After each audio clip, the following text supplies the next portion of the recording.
देखिए अभी हम आपको हरित क्रांति के बारे में बताएंगे। यदि इस वीडियो को शुरू से आखिर तक देख लें तो आपको यह बढ़िया समझ में आ जाएगा कि आखिर हरित क्रांति क्या है और इसको आने से किसानों को क्या लाभ हुआ, भारत में कब और किनके द्वारा शुरू किया गया था। तो ध्यान दीजिए, हरित क्रांति का संबंध खाद्यान्न उत्पादन से है। अब यह शायद सोच रहे होंगे खाद्यान्न क्या होता है। खाद का मतलब होता है खाना और अन्न, खाद्यान्न आखिर में अन्न है ना, अन्न का मतलब अनाज। खाने वाला जो अनाज होता है ना उसे हम खाद्यान्न कहते हैं। अर्थात यह कि हरित क्रांति का संबंध खाद्यान्न उत्पादन से है। भारत में हरित क्रांति की शुरुआत 1967-68 ईस्वी में हुआ है और वह भी हरित क्रांति की शुरुआत डॉक्टर एम एस स्वामीनाथन के द्वारा सबसे पहले पंजाब राज्य में किया गया था। पता है, जब भारत में हरित क्रांति नहीं था, हरित क्रांति शुरुआत नहीं हुआ था, तो लोग किसान जो थे बहुत मेहनत करते थे बट फसल बहुत कम होता था। लेकिन जब से डॉक्टर एम एस स्वामीनाथन के द्वारा भारत में हरित क्रांति लाया गया है, तब से ही सभी फसल के उत्पादन में कई गुना वृद्धि हो गया है। हालांकि हरित क्रांति की चर्चा करें तो हरित क्रांति का सबसे अधिक प्रभाव गेहूं की खेती पर पड़ा है। किस खेती पर? गेहूं की खेती पर। यदि आपसे कोई कहे हरित क्रांति का सबसे अधिक प्रभाव किस पर पड़ा है, तो कहिएगा गेहूं की खेती पर। हरित क्रांति की शुरुआत भारत में डॉक्टर एम एस स्वामीनाथन के द्वारा 1967-68 ईस्वी में किया गया था।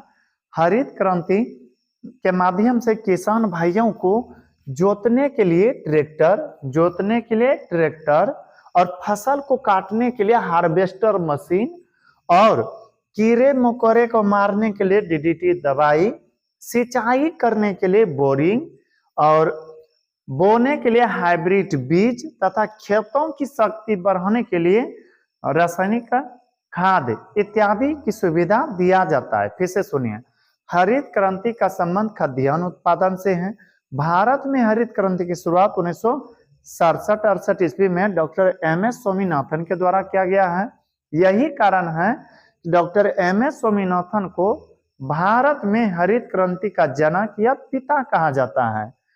हरित क्रांति के माध्यम से किसान भाइयों को जोतने के लिए ट्रैक्टर, पहले पता है हल बैल से लोग जोतते थे, 1 बीघा जोतते पूरा दिन खत्म हो जाते थे।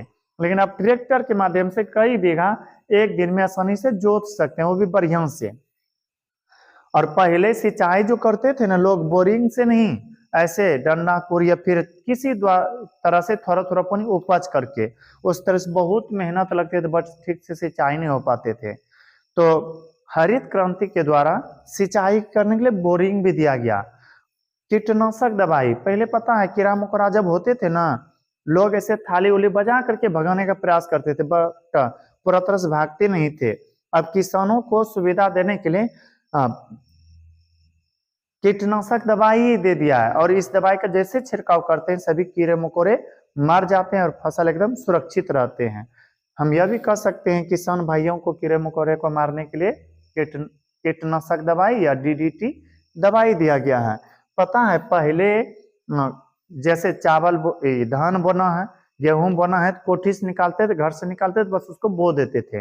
लेकिन हरित क्रांति के माध्यम से किसान भाइयों को हाइब्रिड बीज दिया गया और इस बीज की यह विशेषता है कि जैसे आप रोपिएगा बुनिएगा तो फसल का क्वालिटी है ना बहुत बड़ा बड़ा होगा। पहले प्याज बहुत छोटा छोटा होता था लेकिन अब बहुत बड़ा बड़ा होने लगा है। पहले लौकी अर्थात कद्दू जो है बहुत छोटा छोटा होते थे, लेकिन अब हरित क्रांति के कारण से हाइब्रिड बीज जब आप रोपिएगा, हरित क्रांति के द्वारा जो दिया गया हाइब्रिड बीज, तो बहुत बड़ा बड़ा होगा, यानी कि हर एक फसल में काफी वृद्धि हुआ है। पहले गोभी इतना छोटा छोटा होता था, अब बहुत बड़ा बड़ा होने लगा है। तो हरित क्रांति के माध्यम से किसान भाइयों को बोने के लिए विभिन्न प्रकार के हाइब्रिड बीज दिया गया है और किसान भाइयों को पहले हल बैल से खेतों की जोताई करना पड़ते थे, लेकिन अब किसानों को ट्रैक्टर की सुविधा मिल रहा है और यही सब सुविधा मिलना ही हरित क्रांति के लाभ मिलना होता है। तो फिर से सुनिए एक बार, हरित क्रांति का संबंध खाद्यान्न उत्पादन से है। भारत में हरित क्रांति की शुरुआत किनके द्वारा किया गया था? डॉक्टर एम एस स्वामीनाथन के द्वारा। कब किया गया था? 1967-68 ईस्वी में। हरित क्रांति के माध्यम से किसान भाइयों को क्या दिया जाता है? जोतने के लिए ट्रैक्टर, काटने के लिए, फसल को काटने के लिए हार्वेस्टर मशीन, सिंचाई करने के लिए बोरिंग या समरसेबुल, कीड़े मकोड़े को मारने के लिए डीडीटी दवाई या कीटनाशक दवाई, खेतों में बोने के लिए हाइब्रिड बीज, भूमि की शक्ति को बढ़ाने के लिए रासायनिक खाद इत्यादि की सुविधा दिए जाते हैं। और हरित क्रांति की शुरुआत सबसे पहले पंजाब राज्य में हुआ था और हरित क्रांति का सबसे अधिक प्रभाव गेहूं की खेती पर पड़ा है। वो यह शायद सोच रहे हैं गेहूं की खेती पर कैसे, तो धान की खेती जो है ना किसान भाई किसी न किसी तरह से कर लेते थे क्योंकि बारिश के सीजन में होता है। लेकिन आपको ये पता होना चाहिए कि गेहूं में 2 से 3 पानी देने की आवश्यकता पड़ता है और जब तक पानी नहीं दीजिएगा उस सीजन में तो ज्यादा बारिश होती नहीं है तो आपका गेहूं फसल नष्ट हो जाएगा। जब से हरित क्रांति आया है बोरिंग सब की सुविधा हो गया और आसानी से आप किसान भाई गेहूं खेती कर लेते हैं। इसलिए हम यह कह सकते हैं कि हरित क्रांति का सबसे अधिक प्रभाव गेहूं की खेती पर पड़ा है।